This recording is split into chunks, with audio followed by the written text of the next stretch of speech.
German Foreign Minister Annalena Baerbock made it very clear, if it already wasn't, we are fighting a war against Russia and not against each other. In her keynote address at the Parliamentary Assembly of the Council of Europe in Strasbourg, France, she made it clear that Europe was defending law, democracy and human rights in response to Russia's murderous attack on the people of Ukraine. The speech came after Berlin agreed it would send Leopard 2 tanks to Ukraine after the Germans dragged their feet for so long.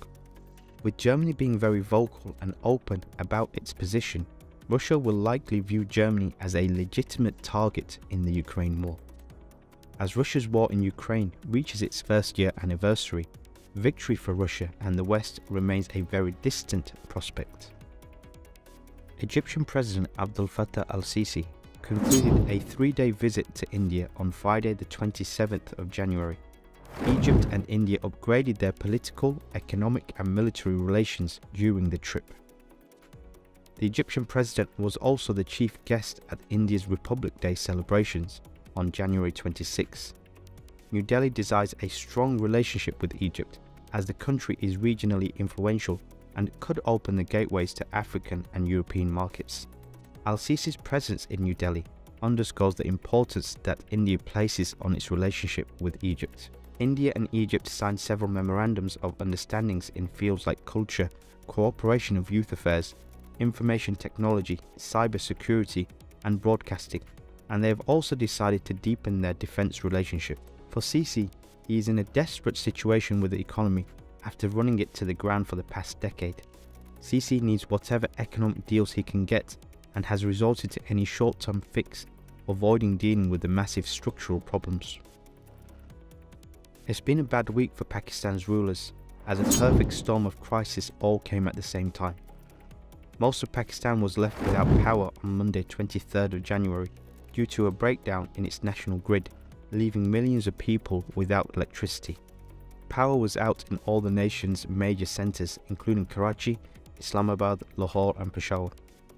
Then separately, the Pakistani rupee dived to a historic low against the dollar after an exchange cap was lifted as the cash-strapped country seeks to unlock a vital bailout from the IMF. Pakistan's high foreign debt has caused a severe financial crisis and speculation of default. The country's foreign exchange reserves are at a 9-year low, leaving the government unable to purchase essential imports like oil, gas, fertilizers and food items. Additionally, Islamabad has experienced persistent high inflation through most of the past year, with food inflation hovering around 30%. This is adversely affecting economic activity and causing hardship for millions in Pakistan. Pakistan's current economic crisis has been exacerbated by the government's continued failure to deal with the numerous structural issues within the economy. They have turned to securing financial assistance from friendly nations to avoid a default. Pakistan's economic crisis will likely feed into the political instability as the situation of the population worsens.